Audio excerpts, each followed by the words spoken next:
उससे होगा।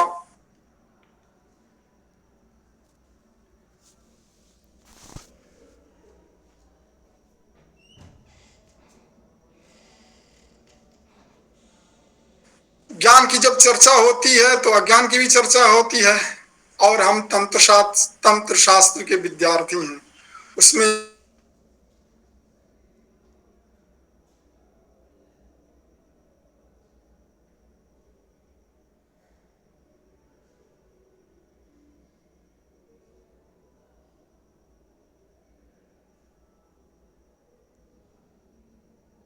कहा गया है, अज्ञानम किल बंधु हेतु रुदितः शास्त्रे मलम तत्स्मृतम पूर्ण ज्ञान कलोदये तदखिलम निर्मूलताम गच्छति ध्वस्ता से समलात्म संविदु।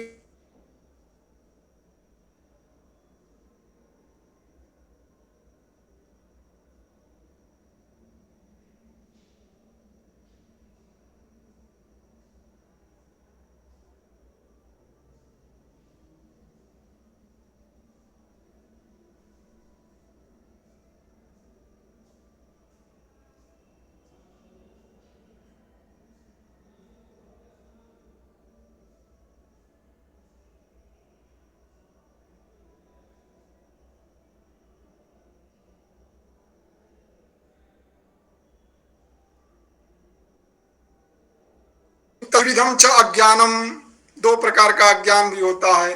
बुद्धिगतम पौरुषम च, तत्र बुद्धिगतम अनिश्चय स्वभावम विपरीत निश्चयात्मकम च, पौरुषम तु विकल्प स्वभावम संकुचित प्रथात्मकम तदेव च मूल कारणम संसारस्य इति वक्ष्यमाणो।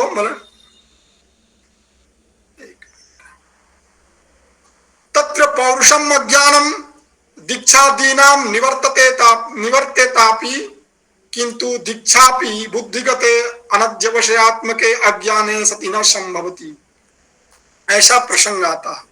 तो मुक्ति का मूल कारण ज्ञान, बध्नाति काचिदपि शक्तिरनंत शक्ते है क्षेत्रज्ञम प्रतिहता भवपास जाल ही ज्ञानासिना च विनिकृत्य गुणान शेषाम अन्योत्याभिमुखम पुरुषौ विमुक्तः। हम लोग ईश्वर से या आत्म परमात्मा तत्व से विमुख हो गए हैं। मुक्ति कैसे होगी? हम लोग मुंह सामने कर लें। जो सामने करने का मतलब क्या है? जो हम लोग अपनी दृष्टि संसार में लगा दिए हैं, वो दृष्टि यदि अध्यात्म में आत्म तत्व में लगाने तो मुक्ति निश्चित है। अभिनव गुप्त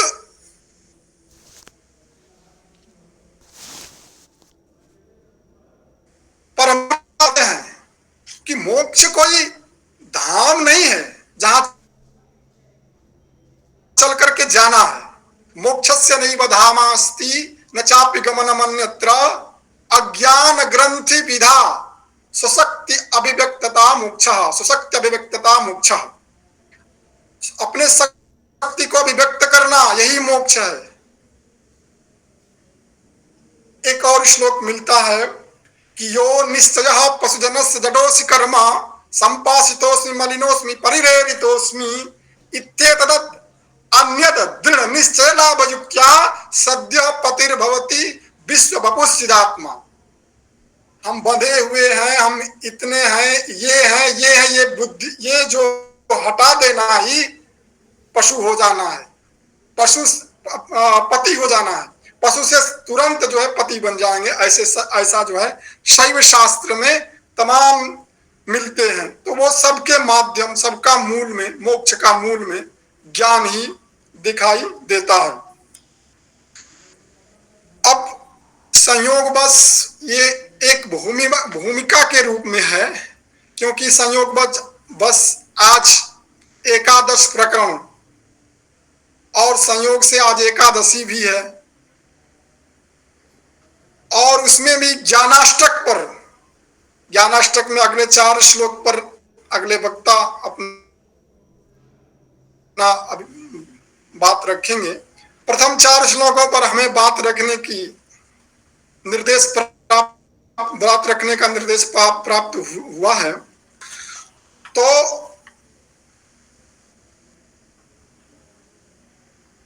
इनके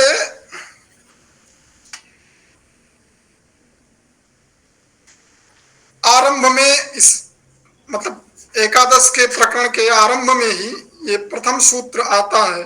प्रथम ये भावा भाव विकारश्च स्वभावाद इति निश्चयी निर्विकारो गतक्लेशः सुखे नैवोपशाम्यति। ये भाव और जो अभाव विकार हैं, ये स्वभाव से उत्पन्न होते हैं, ऐसा निश्चयी पुरुष जानते हैं। अब हम लोगों को समझना होगा कि भाव क्या है। भाव समझने के लिए हम लोगों को कोश ग्रंथ को भी देखना चाहिए। तो अमर कोश में लिखते हैं कि भावः सत्ता स्वभावाभिप्राय चेष्टात्म जन्मशु, अर्थात भाव जो है सत्ता के अर्थ में, स्वभाव के अर्थ में, अभिप्राय और चेष्टा के अर्थ में और आत्म के अर्थ में भी प्रयुक्त होता है। सत्ता के अर्थ में जैसे घट भाव, पट भाव, आत्मा के अर्थ में स्वभाव होता है। कहां सेकेंड वाला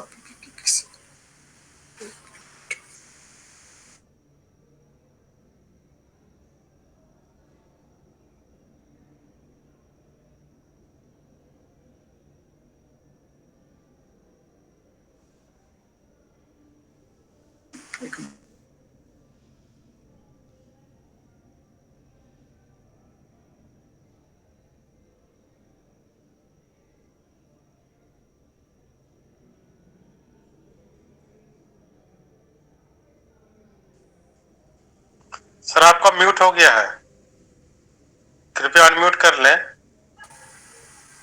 अनम्यूट कर लीजिए सर, आपके आवाज नहीं आ रही है। जी जी जी जी आ गई। जी धन्यवाद। जी, तो प्रत्येक वस्तु के दो ही अंत हो सकते हैं या दो ही विकार हो सकते हैं।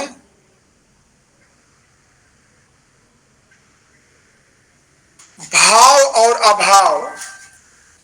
वस्तु भावात्मक होता है, जैसा कि आप वेदांत सार से भी प्राप्त कर सकते हैं ज्ञान, अथवा अभावात्मक हो सकता है। जो वस्तु सर्वदा वर्तमान रहती है वह तो भाव रूप है, और जो वस्तु सदा विद्यमान या वर्तमान नहीं रहती है वो अभाव रूप है। गीता में साफ शब्दों में कहते हैं कि नासतो विद्यते भावो ना भावो विद्यते सतः उभयोरपि दृष्टोन्तस् त्वनयोस्तत्वदर्शिभिः।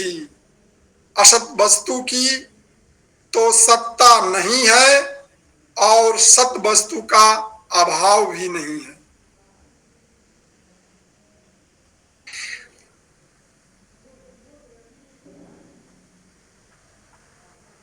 ये जो भाव है का शैव दर्शन और बौद्ध दर्शन में खास करके भाव का अर्थ पदार्थ होता है, जबकि साहित्य में भाव का अलग अर्थ होता है। चित्त वृत्तियों को कहते हैं भाव। संपूर्ण जगत भाव जगत है। जगत की समस्त वस्तुएं भाव से उत्पन्न हुई हैं, और जो भाव से उत्पन्न नहीं हुआ उसे भावातीत भी कह सकते हैं। भावातीत एकमात्र प्रकाश स्वरूप होता है, वह स्वात्मा है। तंत्र में भी बहुत ही भाव की चर्चा आई है। वहां कहते हैं कि सर्वेषां भावानां निजो भावः वास्तविकः स्वभावः स च परभैरवात्मकः परमेश्वर एव स एव सर्वभावानां स्वभावः परमेश्वरः। अब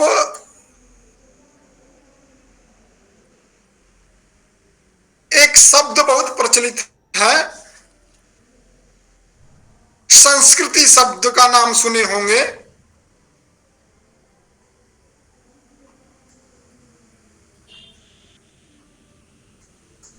संस्कृति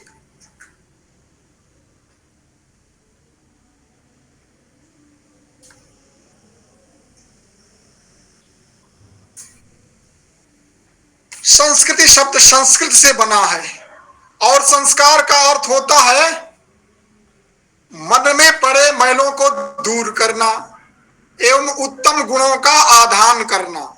इससे मन में सत्व का उदय होता है। संस्क्रियते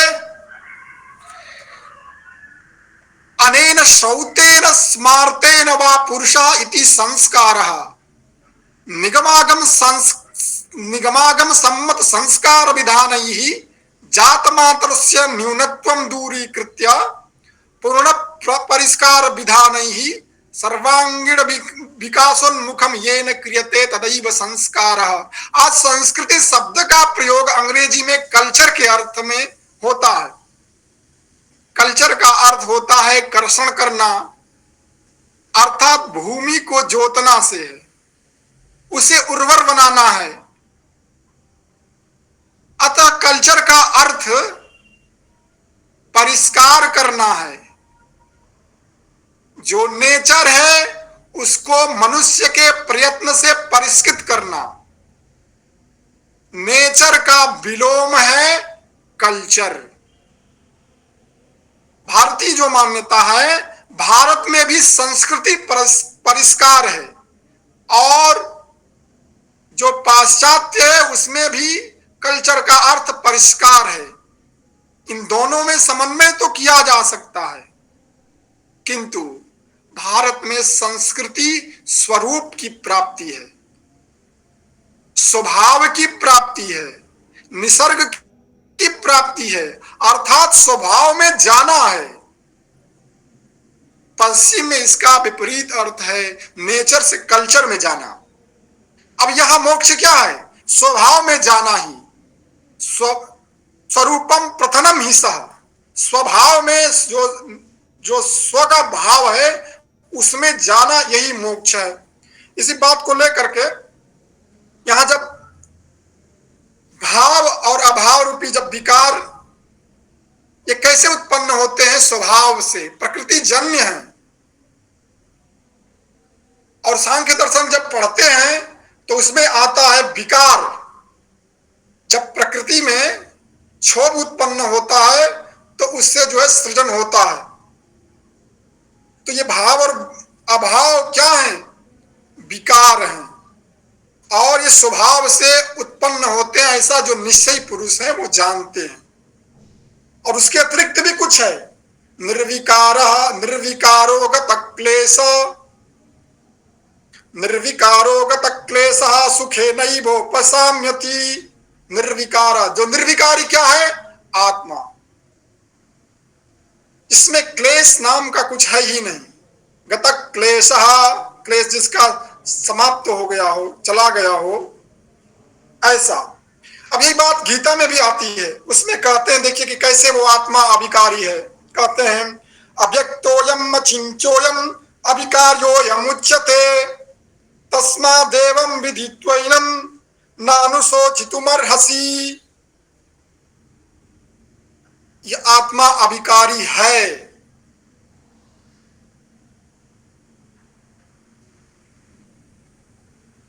जो निर्विकारी और क्लेश रहित स्थिति में आ जाता है वो सुख पूर्वक शांति को प्राप्त कर लेता है। अब ये शांति दूसरे अध्याय गीता में आया हुआ है। दूसरे अध्याय में कैसे है ये शांति, क्या है? वहां एक शब्द आता है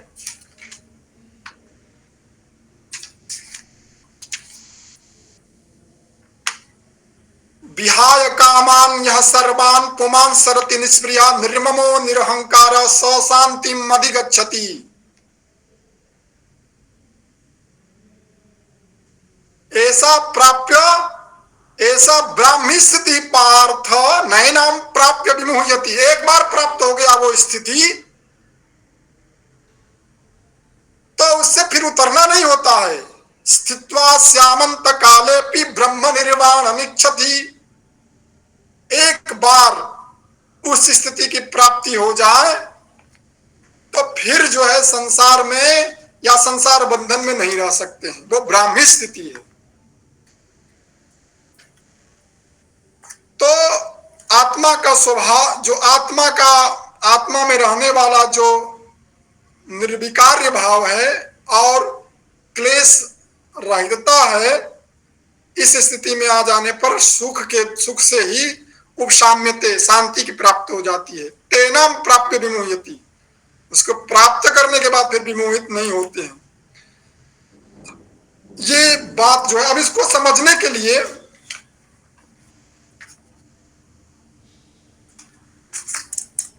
एक भाव,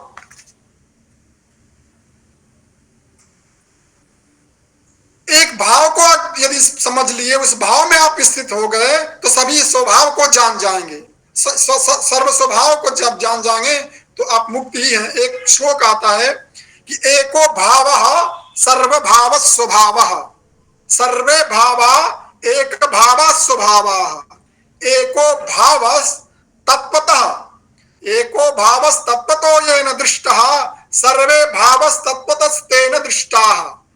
समझने के लिए कि देखिए कैसे अवस्था में अलग अलग वस्तुएं निर्मित हो जाती हैं। एक और श्लोक आता है कि जैसे रसफारित सरकरिका गुण खांड्याद्या यथेक्षु रस एवा तदवद अवस्था भेता सर्वे परमात्मनः शंभो। अवस्था का केवल भेद है। एक और श्लोक मिलता है, उससे स्पष्ट हो जाएगा कि यत्र यत्र मनोयाति तत्र तत्रैव धारयेत्, चलित्वा कुत्र गंतासि, जाकर के भी कहां जाएंगे, चलित्वा कुत्र गंतासि सर्वम स्योमयम यतः। इस भाव में यदि आप आ जाएंगे तो मुक्त ही है। जो आत्मा का स्वभाव है, जो चेतन का स्वभाव है। तो इस सूत्र में जो विकार है और स्वभाव क्या है, स्वभाव की स्थिति में आना, और जो आत्मा का धर्म है, आत्मा का जो आत्मा में रहने वाला जो चीज है, उसके बारे में कैसे शांति प्राप्त होती है। शांति वही परम शांति, आप मोक्ष। आगे बढ़ते हैं, दूसरे श्लोक की ओर चलते हैं। कहते हैं ईश्वरः सर्व निर्माता नेहान्यः इति निश्चयी अंतर्गलित सर्वासः शांतः क्वापि न सज्जते। ईश्वर को समझना होगा। साहित्य में ईश्वर का अर्थ जो है शिव के लिए आया है। आप जैसा कि अमरकोश में देखेंगे 48 नाम आता है, उसमें साफ साफ लिखे हैं कि शंभुरीशा पशुपति शिवा शूली महेश्वर ईश्वर सर्व ईशान शंकर चंद्रशेखर। पूरे संस्कृत साहित्य वाङ्मय में इस केवल शिव के लिए प्रयुक्त होता है। कालिदास को ही देख लीजिए, जब मंगलाचरण करते हैं विज्ञान शाकुंतलम के, ताभिरष्टाभिरीशः, ईश 8 प्रकार की ईश बताएं। तो पूरे साहित्य वाङ्मय में ईश का अर्थ शिव है। लेकिन इसका अर्थ ईशन करना होता है, शासन करना होता है।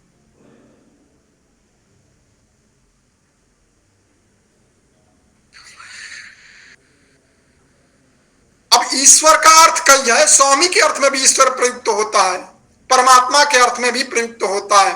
18वें अध्याय में कहते हैं उत्तम पुरुषस्त्वन्यः परमात्मेत्युदाहृतः यो लोकत्रयमाविश्य बिभर्त्य व्यय ईश्वरः।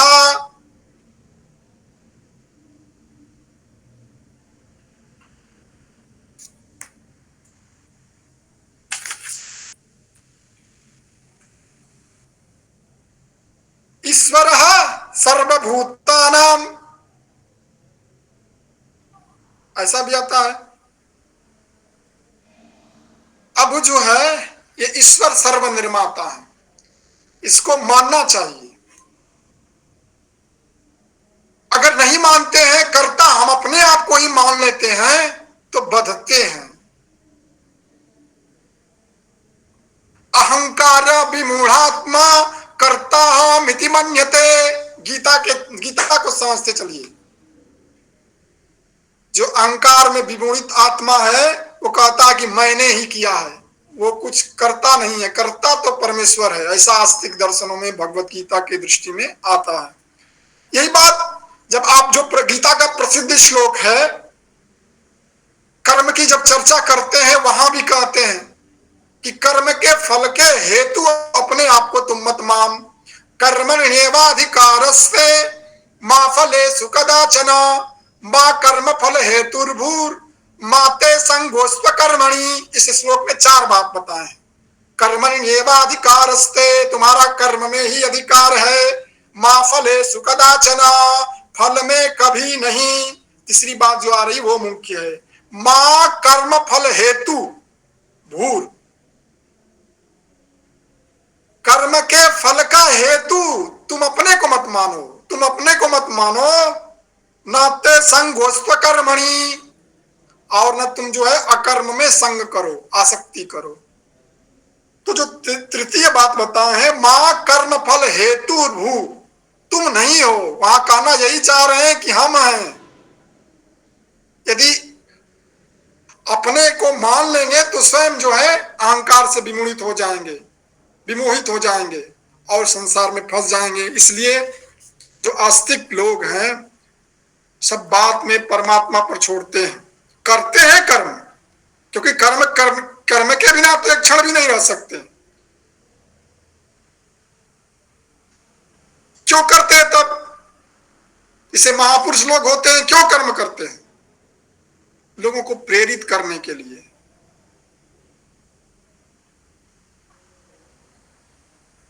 यद आचरति श्रेष्ठस् तत्तदेवेतरो जनः,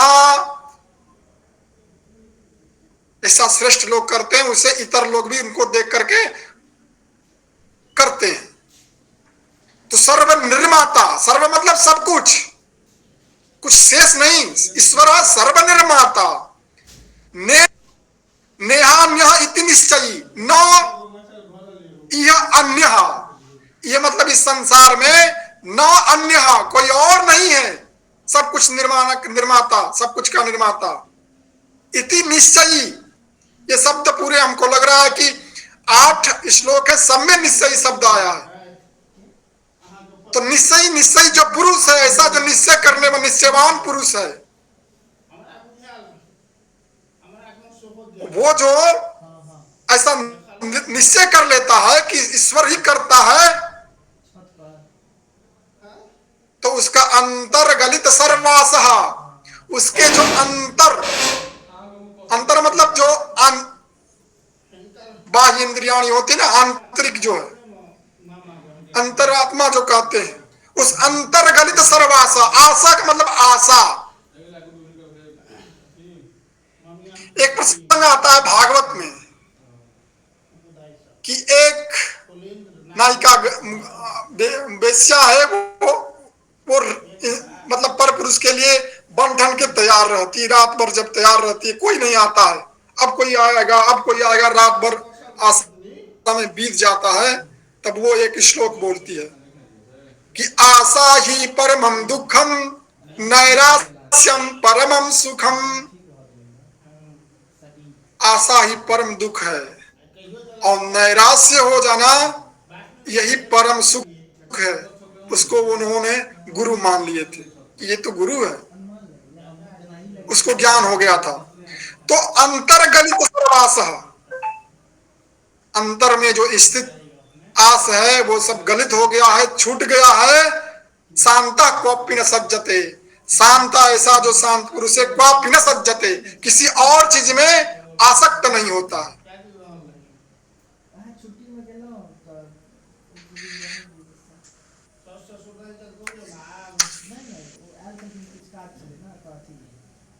तो ये ईश्वर इसमें मुख्य है, ईश्वर की बात आई है। अब ईश्वर को लेकर के तमाम दर्शन है। अब वेदांत में देखिए सगुण साकार जो ईश्वर है, और अन्य दर्शनों में तो बहुत विस्तृत से उसमें हम नहीं जाएंगे। गीता को ही लेकर के, गीता में स्पष्ट कर देते हैं। उसमें एक श्लोक में कहते हैं 18वें अध्याय में कि ईश्वरः सर्वभूतानां हृदय से अर्जुन तिष्ठति। भ्रामयन सर्वभूतानि, घुमाते नचाते हैं। कैसे नचाते हैं? तो यंत्रारूढ़ानि मायया, यंत्र के जैसे, यंत्र है ना, बार बार किसी यंत्र जैसे चलता रहता है, उसी तरह पूरे संसार को भ्रमण कराते हैं। ईश्वरः सर्वभूतानां हृदय से अर्जुन तिष्ठति, भ्रामयन् सर्वभूतानि यंत्रारूढ़ानि मायया। तो इसको जो निश्चय कर लेता है कि सर्वकर्ता ईश्वर है, तो उसके अंतर्गलित का सभी आशाएं नष्ट हो जाती हैं, वो शांति को प्राप्त कर जाता है और फिर आसक्ति नहीं होता है। शांतः क्वापि, किसी में किसी चीज में भी उसकी आसक्ति नहीं रह जाती है।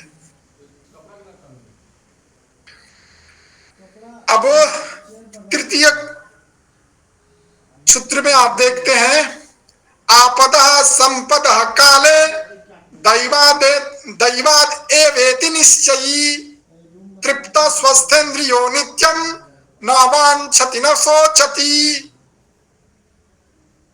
इसको देखने के बाद समभाव में आना बताया गया है। कहते हैं कि विपत्ति एवं संपत्ति अपने समय पर दैव योग से ही आती है। दैव योग, दैव योग भी एक महत्वपूर्ण है।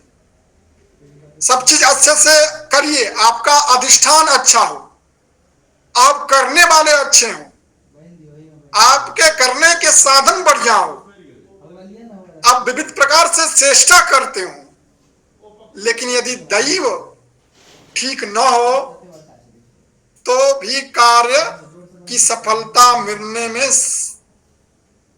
संभावना कम हो जाती है या असफल भी हो जा सकते हैं, यदि दैव ठीक न रहे तो। दैव को कुछ लोग भाग्य कहते हैं, कुछ लोग अपने कर्म का ही फल कहते हैं, कुछ दैव से देवता को लेते हैं, तो ज्यादातर भाग्य के अर्थ में होता है। 18वें अध्याय में, गीता के 18वें अध्याय में कहते हैं कि देखिए, किसी भी कार्य में सफलता प्राप्त करने के लिए 5 हेतु है, पांचों ठीक ठीक होना चाहिए तो सफलता मिलना निश्चय है। वही अधिष्ठानम तथा कर्ता करणम च पृथक विधम विविधाश्च पृथक चेष्टा दैवम चैवात्र पंचमम। एक महत्वपूर्ण है विविधाश्च पृथक चेष्टा, अन्य अन्य प्रकार से चेष्टा करना, यत्न करना, प्रयत्न करना बार बार। एक ये भी है, अधिष्ठान ठीक होना चाहिए, कर्ता का भाव ठीक होना चाहिए, साधन भी ठीक होना चाहिए और दैव भी ठीक रहे तो कार्य की में कोई बाधा नहीं हो सकती है। पांचों ठीक हैं तो किसी भी कार्य में सफलता मिल सकती है। तो यहां कहते हैं कि दैव से ही आपदा संपदा, विपत्ति और संपत्ति आती है। जो आस्तिक लोग हैं वो राम रक्षा स्तोत्र पढ़ेंगे, आपदा सर्व, उसमें जो राम जी के लिए आया, आपदाम अपहर्तारम दातारम सर्व संपदाम लोकाभिरामम श्री रामम भूयो भूयो नमाम्यहम। कह रहे हैं कि दैवात मतलब काल से, दैव का अर्थ मतलब काल या भाग्य ले लीजिए, उससे ही आप जो है संपत्तियां आती हैं और विपत्तियां आती हैं। ऐसा निश्चय पुरुष जो है वो यदि निश्चय कर लेते हैं, मान लेते हैं, तो तृप्त, वो तृप्त रहते हैं, संतुष्ट होते हैं। तृप्त का भी एक विशेष अर्थ है, भोजन खा ले, अधिक से अधिक खा लिए, लेकिन तृप्ति तभी मिलती है जब जल लेते हैं, तो अंत में जाके संतृप्ति मिलती है। तो तृप्त स्वस्थेन्द्रियो नित्यम न वांछति न शोचति। अब स्वस्थ को भी समझना,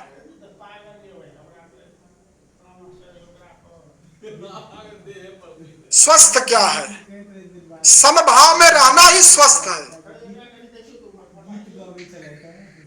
क्षमः शत्रौ च मित्रे च तथा मानापमानयोः शीतोष्ण सुख दुखेषु समः संग विवर्जितः। एक देखिए कैसे जो है स्वस्थ होने का मतलब क्या है, सम दुख सुख। 12वें 14वें अध्याय में कहते हैं कि सम दुख सुख स्वस्थ समलोष्टास्म कांचन तुल्य प्रिया प्रियो धीरस तुल्य निंदात्म संस्तुति। साफ साफ कह दिए हैं कि सम दुख सुख स्वस्थ।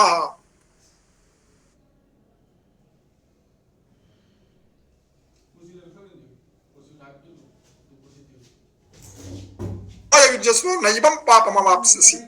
तो तृप्त स्वस्थेन्द्रियो नित्यम न वांछति न सोचती। अब इसी से संबंधित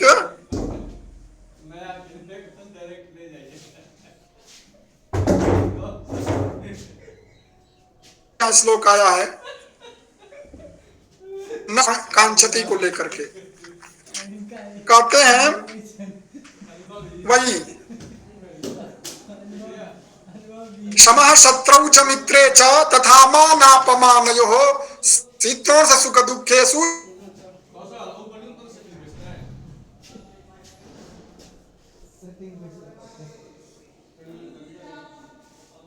न रहा, वो मुझे प्रिय न रहे। तो जो ऐसा जान जाता है कि ये सब दैव योग से होता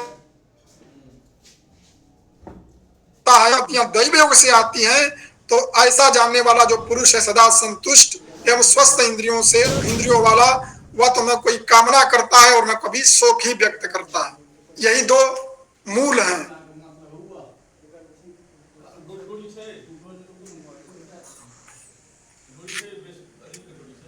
अब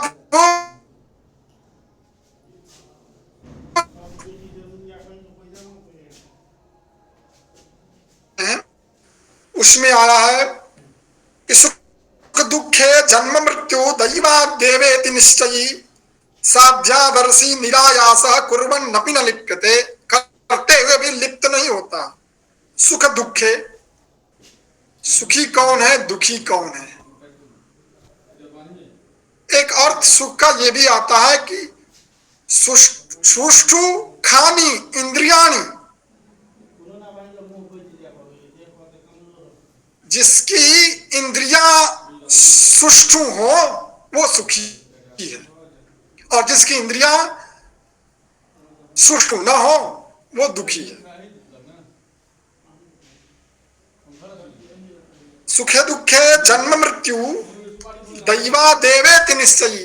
ये जो सुख दुख है, जन्म मृत्यु है, दिन रात है, ये सब दैव से ही होता है। ऐसा जो निश्चय कर लेता है वो साध्यादर्शी, जो इस प्रकार का जो साध्यादर्शी है, साध्या मतलब चाहे सरल हो एवं कठिन कर्मों को करता हुआ भी उसमें लिप्त नहीं होता है। कुर्वन को नाम कुर्वन कर्म कैसे करना चाहिए, तो ईसावासी उपनिषद में जाइए। कुर्वन नेवेह कर्माणि जीविक्षे सतम समाहा, ऐसे कर्म करना चाहिए। एक निश्चयी को लेकर के एक बात आती है कि निश्चयवान होना चाहिए। यदि निश्चयवान है तो सबको सफलता मिल सकती है। पंचतंत्र में एक टिट्टिव की कथा आती है। वो कहता है कि अनिर्वेदा श्रियो मूलम चंचुर में लोह सन्निभा अहोरात्राणि दीर्घाणि समुद्र किन्न सुष्यति। कि मैं समुद्र को कैसे नहीं सुखा सकता हूं। एक पक्षी उसके अंडे समुद्र बहा देता है,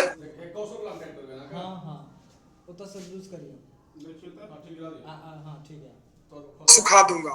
और प्रयत्न है, अंत में लोगों से मित्र की प्राप्ति होते जाती है, देवताओं तक उसका संबंध बन जाता है,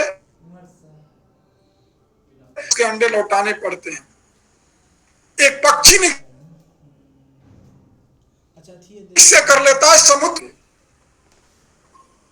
कि वो कैसे हमारे जो है संतति को नष्ट कर दिया, उसको हम रहने नहीं देंगे। जब वो निश्चय करता है तो उसको सफलता मिलती है। तो इस प्रकार निश्चयवान होना चाहिए। संशय आत्मा विनश्यति, संशय में रहने वाला विनाश को प्राप्त होता है। तो सुख दुखे जन्म मृत्यु दैवा देवेति निश्चयी साध्यादर्शी निरायास कुर्वन्नपि न लिप्यते। साध्यादर्शी, साध्यदर्शी मतलब कुछ भी हो, सरल हो या कठिन हो, कुछ भी करने के लिए तत्पर रहने वाला जो है वो कर्म करते हुए भी न लिप्यते, बंधता नहीं है, फंसता नहीं वो संसार में, कर्म करते हुए मुक्त हो जाता है। तो ये जो इन चारों कारिकाओं के माध्यम से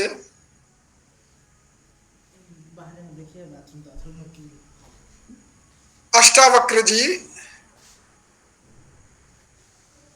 ज्ञान की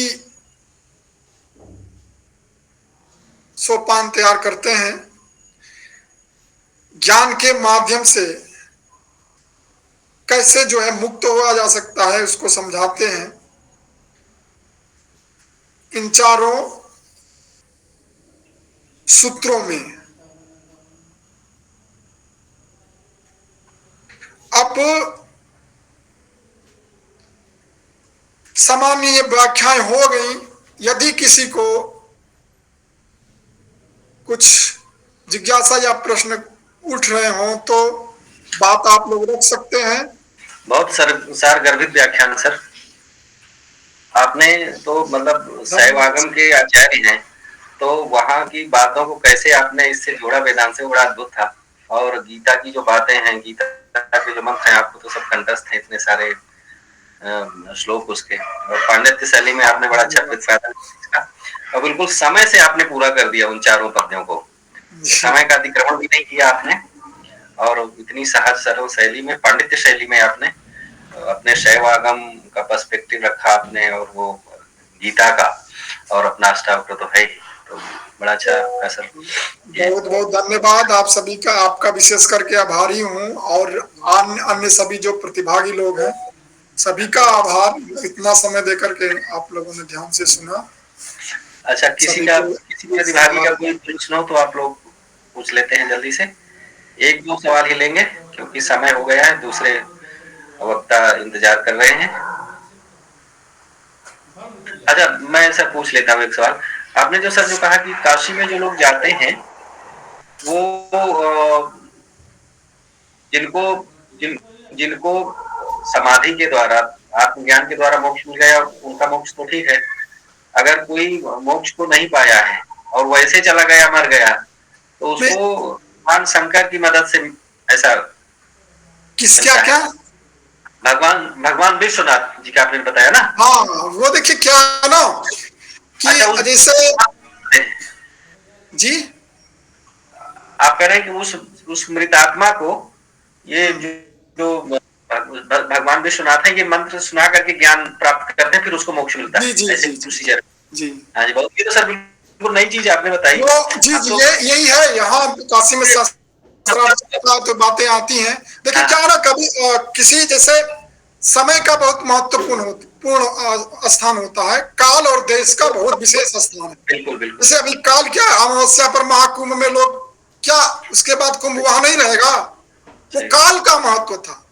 उसी तरह देश का महत्व था, काल का महत्व था। उसी तरह इस देश की ये विशेषता है कि काशी अभिमुक्त क्षेत्र है, आनंद कानन क्षेत्र है, इस क्षेत्र की विशेषता है।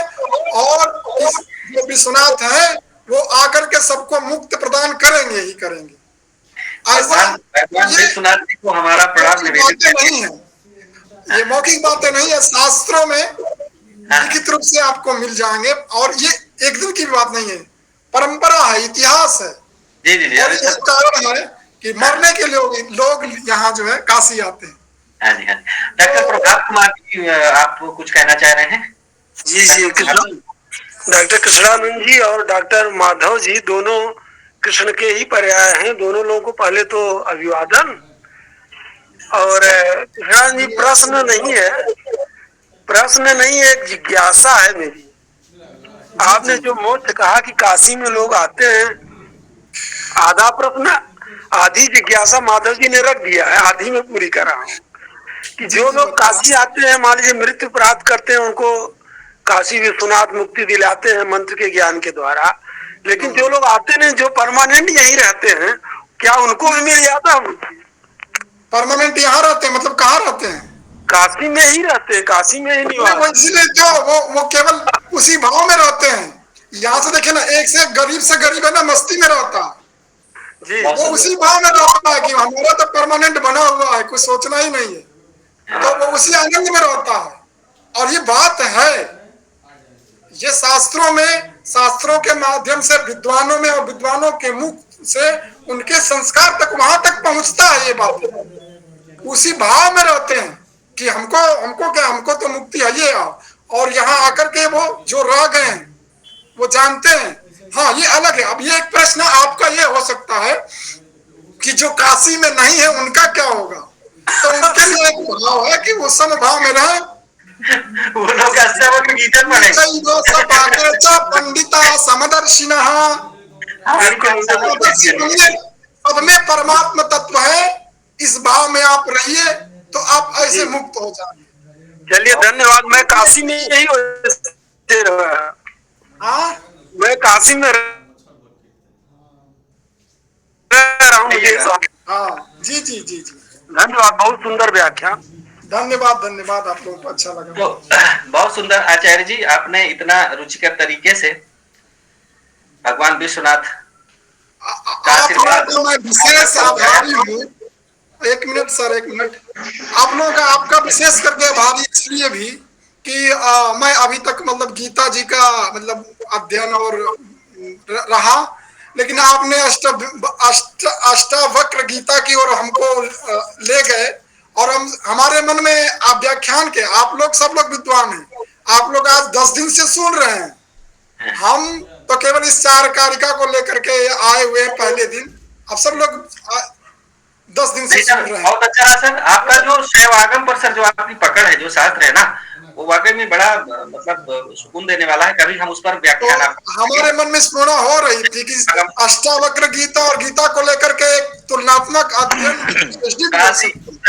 ये दृष्टि अभी हमको देखने को मिली, इसलिए विशेष जी।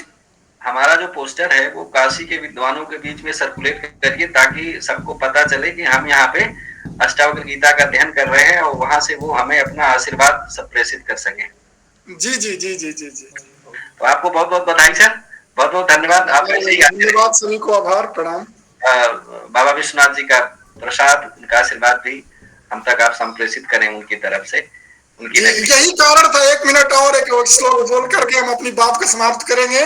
यही कारण था, यहाँ का यही इतिहास था। यहाँ धारा की इतना ऊर्जान्वित थी कि पंडित मदन मोहन मालवीय प्रयाग से भी काशी में आए। काश्यते प्रकाशते इति काशी, ज्ञान की खान है। आप तो रामचरितमानस पढ़ेंगे तो उन्होंने विश्वनाथ जी से प्रार्थना किया कि हमको विश्वविद्यालय बनाने दीजिए, और उन्होंने लिखा भी। जब विश्वविद्यालय बन गया तो कहते हैं, प्रसादाद विश्वनाथस्य काश्याम भागीरथी तटे विश्वविद्यालय श्रेष्ठो हिंदू नाम मानवर्धन।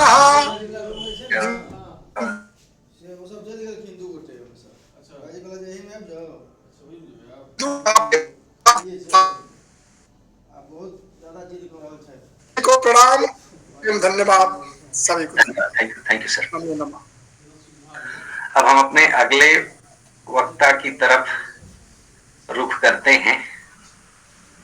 हमारे अग्रज कल्प और ऑक्सफोर्ड ऑफ ईस्ट यानी इलाहाबाद विश्वविद्यालय के ग्रेजुएट, वहीं से बीए, एमए और पीएचडी की उपाधियों को प्राप्त करने वाले डॉक्टर तरुण शर्मा सर, जो इस समय Atarra post graduate college Atarra Banda Allahabad से करीब 100-200 किलोमीटर की दूरी पे होगा, वहां पर संस्कृत विभाग में असिस्टेंट प्रोफेसर के पद पर कार्यरत हैं। जब मैं भी इलाहाबाद में था तो सर का हमेशा स्नेह मिलता था, मार्गदर्शन करते थे। सर की रुचि हमेशा अध्ययन, अध्यापन और शोध में रही है। आपका जो शोध कार्य है वो विश्व विश्रुत आचार्य चरण प्रोफेसर हरिदत्त शर्मा सर के साथ रहा है। आप अनेक शोध पत्रों के आप लेखक रहे हैं, लेखक हैं जो अनेक प्रतिष्ठित पत्रिकाओं में छपे हैं। आप देश के विविध भागों में संगोष्ठियों में भाग लेने जाते रहते हैं। आप के कई पीएचडी, 4-5 करीब आपकी पीएचडी अवार्ड हो चुकी है और इतने ही लगभग विद्यार्थी आपके साथ शोध कार्य कर रहे हैं और साहित्य शास्त्र आपका मुख्य रूप से विषय रहा है। आप पहली बार हमारे महाविद्यालय में आ रहे हैं, आपका हम हार्दिक स्वागत करते हैं और मैं आपको सत्र संचालित करने के लिए सादर आमंत्रित करता हूं। डॉक्टर तरुण शर्मा जी, सर अनम्यूट कर लीजिए। धन्यवाद माधव जी। आप आवाज सुन पा रहे हैं मेरी? हाँ जी सर, आवाज आपकी बढ़िया, आवाज बढ़िया आ रही है आपकी। सत्र शुरू किया जाए। हाँ जी बिल्कुल।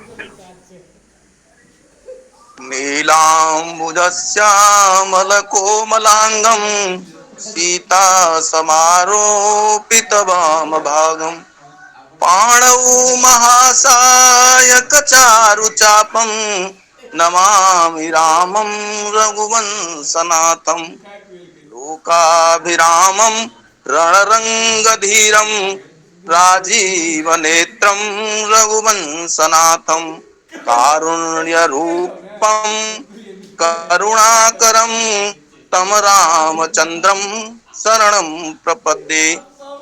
ओम गुरवे नमः। नमः सभायै सभापतिभ्यश्च। आत्मा राम सनातन धर्म कॉलेज दिल्ली विश्वविद्यालय आंतरिक गुणवत्ता आश्वासन प्रकोष्ठ के तत्वावधान में संस्कृत सभा के सहयोग से संस्कृत विभाग द्वारा आयोजित ऑनलाइन अष्टावक्र गीता ग्रंथीय अध्ययन 15 दिवसीय राष्ट्रीय कार्यशाला को आयोजित करने वाले मेरे प्रिय संयोजक डॉक्टर मदन गोपाल जी, मेरे पूर्व वक्ता डॉक्टर कृष्णानंद सिंह जी, महाविद्यालय के यशस्वी प्राचार्य ज्ञानतोष कुमार झा जी एवं संपूर्ण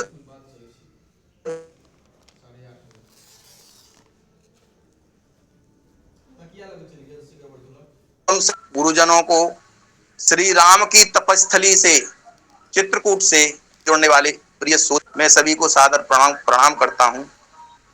मेरा सब अभिवादन स्वीकार करें। तो मैं थोड़ा सा अष्टावक्र गीता के बारे में पहले दार्शनिक विचार बताऊंगा, उसके बाद ये जो आपने मुझे 4 सूत्रों की जो व्याख्या करने की बात कही है उसको मैं उसके बाद मैं उसको करूंगा। अष्टावक्र गीता अद्वितीय वेदांतिक ग्रंथ है जिसमें अद्वैत वेदांत के गूढ़ रहस्यों को बहुत ही सरल और स्पष्ट ढंग से प्रस्तुत किया गया है। यह अष्टावक्र गीता राजा जनक और अष्टावक्र जो महर्षि हैं उनके मध्य जो संवाद हुआ है, उन्होंने बहुत सारा उनको ज्ञान दिया। आत्मज्ञान, ब्रह्म क्या है, मोक्ष क्या है, माया क्या है, इस प्रकार के विभिन्न प्रकार के जो गूढ़ रहस्य हैं उन पर गहन चर्चा की है।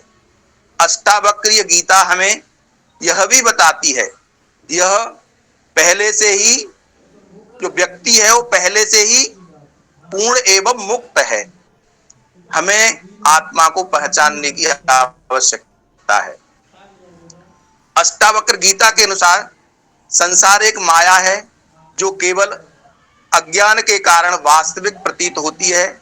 जब हमको भान प्राप्त होता है तो यह स्पष्ट हो जाता है कि ब्रह्म ही सत्य है और ये जो जगत है यह केवल भ्रम है।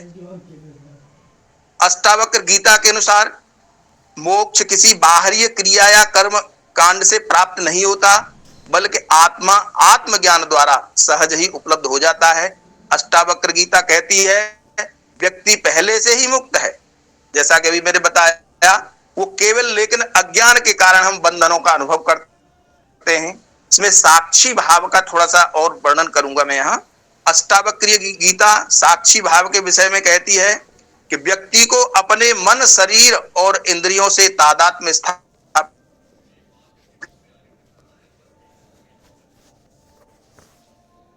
से जाता है। अष्टावक्र गीता में कर्म से अधिक ज्ञान की महत्ता बतलाई गई है। जब व्यक्ति ज्ञान में स्थित हो जाता है तो उसके लिए कर्म और अकर्म में कोई भेद नहीं रह जाता। इच्छा, राग, द्वेष से मुक्ति के संदर्भ में अष्टावक्रीय गीता कहती है दुख, सुख, लाभ, हानि, जया जय, प्रेम, द्वेष ये सभी द्वंद्व हैं। इससे मुक्त होकर के समभाव में स्थिर रहने से आत्मज्ञान प्राप्त होता है, ऐसा अष्टावक्र गीता में वर्णित किया गया है। अद्वैत और आत्मज्ञान के विषय में गीता के 11वें सूत्र में आ गया है मुक्ताभिमानी मुक्तो हि बंधो बद्धाभिमान्यपि किम वदन्ति सत्ययम या मति सा गतिर भवेत। अर्थात जो स्वयं को मुक्त मानता है वह मुक्त है, और जो स्वयं को बंधन में मानता है वह बंधा हुआ है।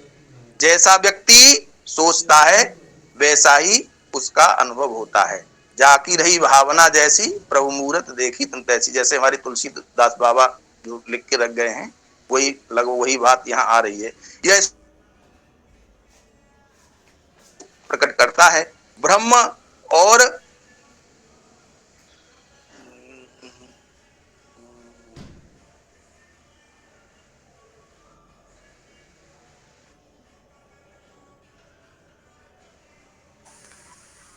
सर आपकी आवाज नहीं आ रही। फोन आ रहा था अभी, सब मैंने उसको काट दिया है थोड़ा सा। आवाज आ रही है? आवाज हाँ आ रही है। हाँ, तो ये जो श्लोक मैंने अभी मुक्ताभिमानी मुक्तो है बद्धो बद्धाभिमान्यपि ये जो बताया था, ये श्लोक जो है अद्वैत वेदांत के मूल सिद्धांत को प्रकट करता है। ब्रह्म और आत्मा एक ही है। मोक्ष बाहरी कर्मों से नहीं बल्कि आत्मबोध से ज्ञान प्राप्त होता है।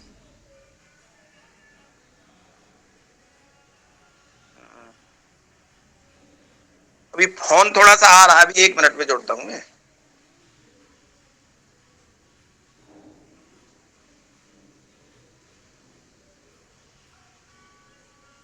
माधव जी फोन आ रहा है अभी, मैं थोड़ा सा 1 मिनट। हाँ, आवाज आ रही है मेरी? आवाज आ रही है माधव जी? आ रही आपकी आवाज आ रही। हाँ, वो बीच बीच में फोन आ जाते हैं, इसमें बीच में फोन आ गई थी। ये अद्वैत वेदांत के मूल सिद्धांत को प्रकट करता है। ब्रह्म और आत्मा एक ही है। मोक्ष बाहरी कर्मों से नहीं बल्कि आत्मबोध से प्राप्त होता है, ऐसा कहा गया है।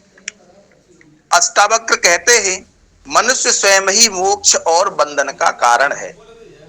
जैसा कि अष्टावक्र गीता के 1:4 में प्रतिपादित किया गया है यदि देहम पृथक कृत्य चिति विश्राम्य तिष्ठसि अधुनैव सुखी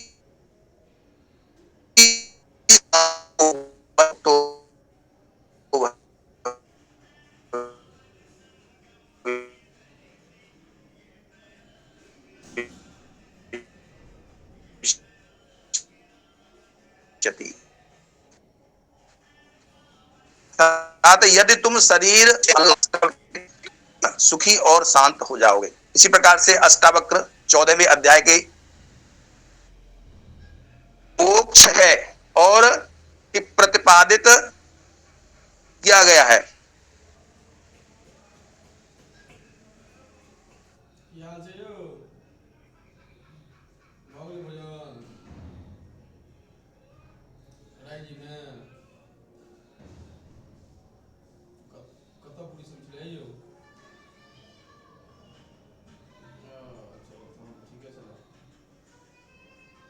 अमरता पर जनक को उपदेश देते हुए अष्टावक्र कहते हैं, अजातम जायमानम च सर्वम विदधते जनः तत्वम न जानन्ति मूढ़ाः बंध मोक्ष विचारिणः। जो लोग जन्म और मृत्यु को लेकर विवाद करते हैं, लेकिन जो तत्वदर्शी नहीं है, वे ही बंध और मोक्ष की चिंता करते हैं। वास्तव में आत्मा न जन्म लेती है और न मरती है। ये गीता में भी इसका विचार बहुत जगह ऐसा है।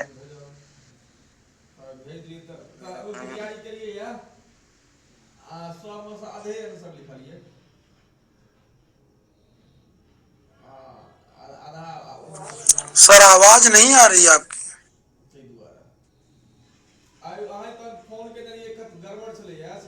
जीव क्या है, उसके विषय में अष्टावक्र जी कहते हैं, जीव ही आत्मा है, अर्थात जीव और आत्मा एक ही हैं, दोनों में भेद नहीं है। परंतु जब आत्मा अविद्या के प्रभाव में आकर स्वयं को शरीर और मन समझ लेता है तो वह जीव कहलाता है। आगे प्रश्न किया, जनक जी प्रश्न करते हैं, ब्रह्म क्या है? उसका उत्तर देते हुए अष्टावक्र जी कहते हैं, आत्मा ही ब्रह्म है, अर्थात आत्मा और ब्रह्म